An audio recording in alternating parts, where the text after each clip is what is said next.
Bienvenido al Este del Buranum, tu podcast sobre historia antigua.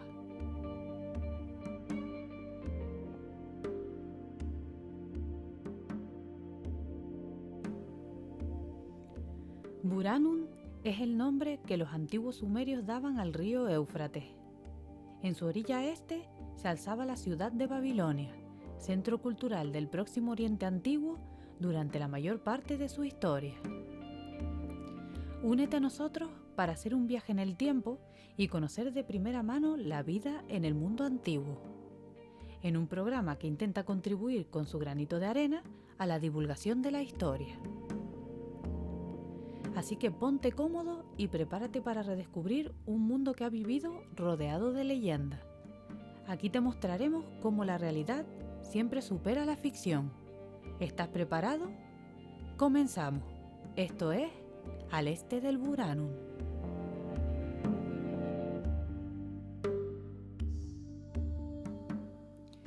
El santuario de Apolo en Delfos se encuentra situado en el Golfo de Corinto, en Grecia Central, en la región de la Fócide. Se levanta entre dos riscos llamados Faedríades, los Brillantes, en la ladera sur del monte Parnaso, mítico hogar de las musas. La leyenda cuenta cómo Zeus, tratando de averiguar dónde se encontraba el centro del mundo, liberó dos águilas desde sus extremos más alejados y cómo éstas vinieron a encontrarse sobre Delfos.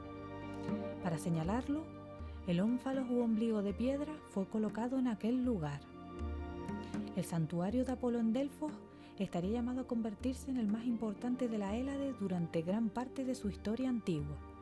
Allí se encontraba el más famoso oráculo del dios Apolo, que vaticinaba a los mortales a través de la Pitia, una sacerdotisa que entraba en trance y se convertía en el vehículo a través del cual sus profecías eran reveladas.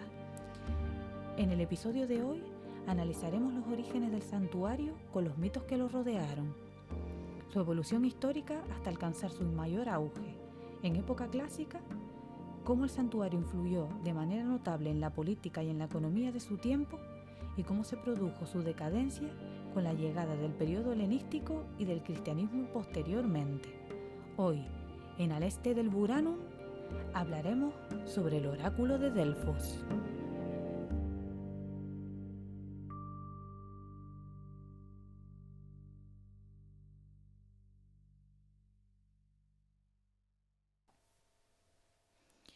El mito nos cuenta cómo Apolo llegó a Delfos y adoptó la forma de un delfín para atraer a sus primeros habitantes.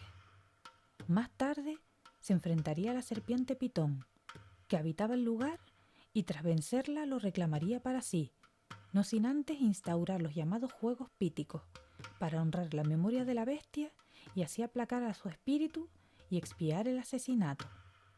Estos juegos llegarían a convertirse en los más importantes de toda Grecia después de los Juegos Olímpicos. Pero, ¿qué es lo que nos cuenta la arqueología?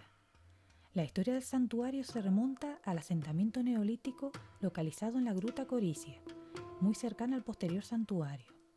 Sus restos más antiguos se corresponden con una época preolímpica, reflejada en las estatuillas de la diosa madre que representaba la tierra y que han sido halladas en el lugar. Este hecho ha quedado también reflejado en las fuentes antiguas, en las que autores como Pausanias nos cuentan cómo Apolo sustituyó con su oráculo al de una criatura de carácter telúrico representada por la serpiente Pitón.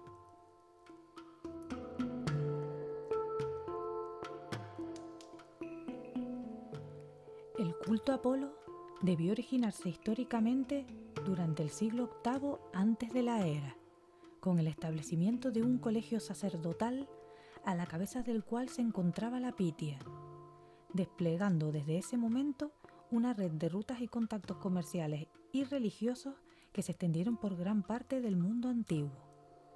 El siguiente momento importante del santuario se produjo durante la Primera Guerra Sagrada, en el siglo VI antes de la era, que enfrentó a la Liga Anfictiónica de Delfos con la ciudad de Cirra, originada por los frecuentes ataques que sufrían los peregrinos que acudían a Delfos por parte de los cirrenses. La Liga era una agrupación de 12 tribus, casi todas ellas de la Grecia central, y que tenía un carácter religioso en su origen. Como consecuencia de estos acontecimientos, el santuario acabará por convertirse en un centro cultural, político y comercial con una posición privilegiada. Se cuenta cómo reyes legendarios, como Creso o Midas, enviaron sus embajadas a Delfos, con sus respectivas ofrendas de gran valor. Poco después se produjo un incendio que hizo arder el templo de Apolo, y los anfitriones debieron recaudar fondos para su reconstrucción. Entonces llegaron donaciones desde lugares muy lejanos, como la que llegó del rey Amasis de Egipto, al que ya hemos mencionado en el episodio anterior.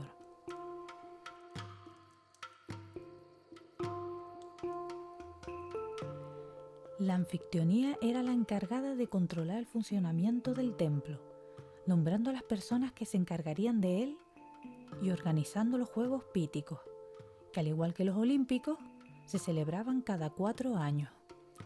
Delfos se mantuvo en lo más alto de su poder entre los siglos VI y IV antes de la era, participando desde época arcaica de forma activa en asuntos políticos y económicos de gran importancia, como los que afectaban a las fundaciones de colonias, en las que el santuario actuaba como una especie de centro de información llegada desde todas partes de la Hélade, e incluso lugares más lejanos. El oráculo se encargaba de transmitir a las ciudades cuál era el momento o lugar oportuno para colonizar un territorio o fundar una nueva ciudad. Pero tras las guerras médicas, el santuario perdió su independencia política y pasó a estar dominado por las potencias hegemónicas de cada momento. Atenas, Esparta, Tebas, Macedonia, Etolia y Roma se sucederían en su control, esta última en el año 191 antes de la era, cuando el santuario ya se hallaba claramente en decadencia. Algunos emperadores, como Adriano o Juliano, intentaron devolverle su antigua gloria, pero su actividad cesó finalmente durante el siglo IV de nuestra era, después de sufrir un terremoto que provocó serios daños, y de que los edictos de Teodosio contra los paganos provocaran su clausura definitiva. Sus restos quedaron así en el olvido y finalmente fueron cubiertos por la vegetación y la ciudad de Castri, hasta que el santuario fue redescubierto en el siglo XIX.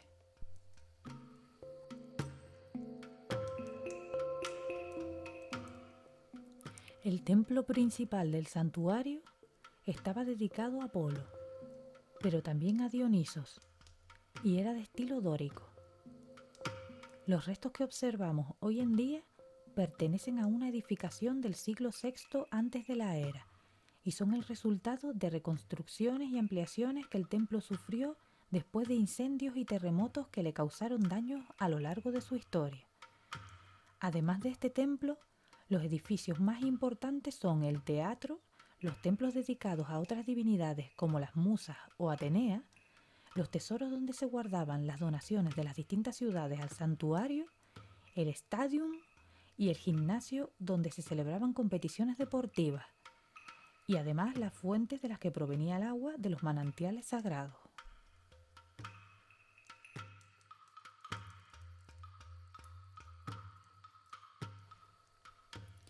El principal motivo de la fama del santuario era la legendaria veracidad de sus profecías. No contamos con registros de profecías en las que el dios se equivocara. El dios ofrecía una respuesta, y era tarea del consultante interpretar acertadamente la acción adecuada. La interpretación correcta se basaba en la aplicación de las 2 máximas del santuario, que se hallaban inscritas en su frontispicio: conócete a ti mismo y nada en demasía. La Pitia debía ser una mujer de Delfos, educada por los sacerdotes del templo y una hermandad de sacerdotisas. Llevaba un vestido de doncella que cubría su cuerpo hasta los tobillos, recuerdo de las jóvenes vírgenes que en un principio desempeñaban el oficio, ya que más tarde se decidió sustituir a las jóvenes por mujeres maduras para evitar la tentación de algunos de los consultantes. Estas mujeres debían abandonar su vida como esposas si es que ya habían contraído matrimonio. En un primer momento se escogía a una sola pitia, pero más tarde, cuando creció el número de consultas, fue necesario seleccionar hasta 3.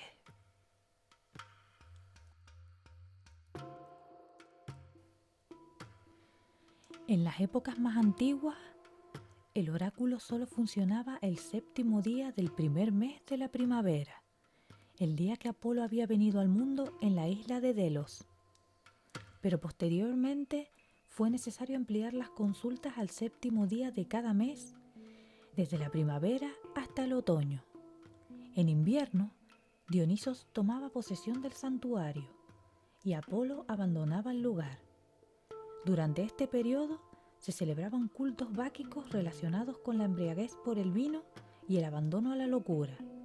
En definitiva, todo lo contrario a la mesura que reinaba normalmente en el santuario.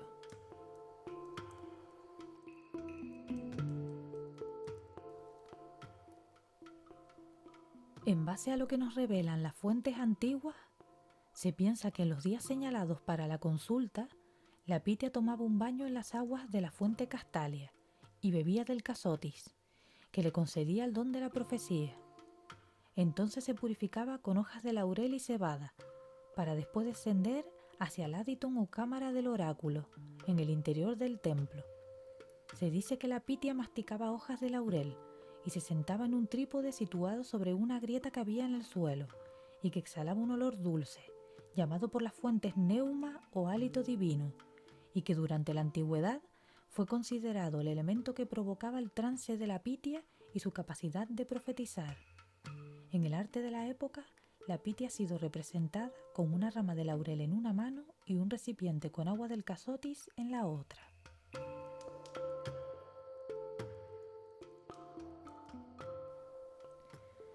Un sacerdote era el encargado de hacerle la pregunta del consultante, aunque existen evidencias de que en los primeros tiempos era la propia Pitia la que salía a la antecámara para dar su respuesta. Solo algunos consultantes muy prominentes pudieron acceder a la cámara del oráculo. En los últimos tiempos del santuario eran los sacerdotes los que recogían la respuesta de la boca de la Pitia y la entregaban al consultante por escrito, tanto en verso como en prosa. Antes de llevar a cabo su consulta, los consultantes debían purificarse en la fuente Castalia y sacrificar un animal a Apolo, preferentemente una cabra. El sacerdote mojaba el animal y si éste temblaba, era aceptado el sacrificio y se realizaba en el altar que se ubicaba en el exterior del templo. Si todo seguía su curso normal, el consultante era conducido al templo, donde pagaba una tasa y se le conducía a la antecámara. El turno para realizar la consulta era decidido a suerte.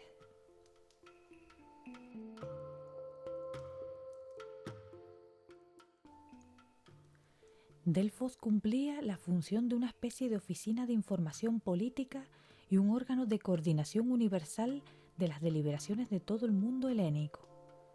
Los decretos de Delfos fueron determinantes para la política de la sociedad de las épocas arcaica y clásica. Su consulta era necesaria en la toma de decisiones de las distintas poleis.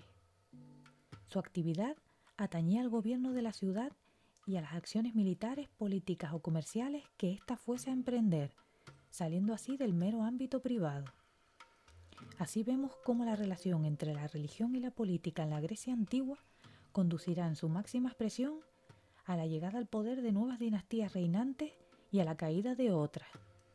Algunos gobernantes que reinaron durante los primeros tiempos del santuario se hicieron legitimar a través del oráculo, y muchas de las leyes sagradas que otorgaban una constitución a las diferentes ciudades provenían de Apolo o fueron dictadas por su oráculo.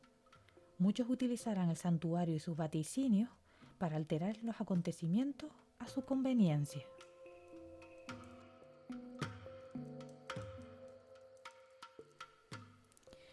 El oráculo llegará incluso a condicionar la disposición de las ciudades griegas. Sus dictados justificaron cambios en la distribución de tierras, en la regulación de la familia, de la ciudadanía, de las penas por delito, las funciones entre los distintos grupos sociales o, como ya hemos dicho, el reparto de poderes. Los griegos de distintas ciudades se unían a través de la consulta a los oráculos y observar su evolución nos muestra una imagen de la política y la sociedad desde una perspectiva panhelénica. Esa es la verdadera importancia del oráculo de Delfos, un claro ejemplo de cómo a lo largo de todos los tiempos se ha utilizado el poder religioso para legitimar todo tipo de acciones políticas, militares y de control social, todas ellas con un interés económico subyacente que concedería ventaja en la obtención del poder a aquel que detentara el control sobre el oráculo.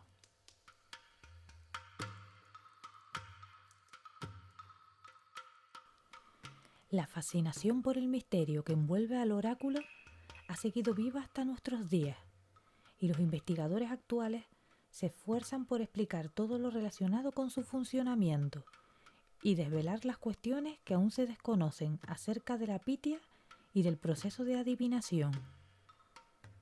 Pero el descubrimiento del santuario, las investigaciones que han girado y giran en torno a él y una mirada más detenida a sus profecías más famosas forman parte de otra historia de la que ya hablaremos.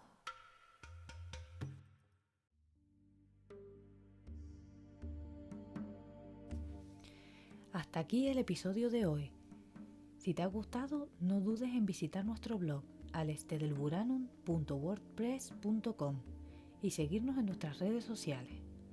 A través de ellas puedes ponerte en contacto con nosotros para dejarnos tu opinión, preguntas y sugerencias sobre qué temas te gustaría que tratásemos en los siguientes episodios. Puedes encontrarnos en Facebook, Twitter e Instagram. Escúchanos en Spotify e iVoox. Toda la música que has escuchado en este episodio es propiedad de Kevin MacLeod, utilizada bajo licencia Creative Commons.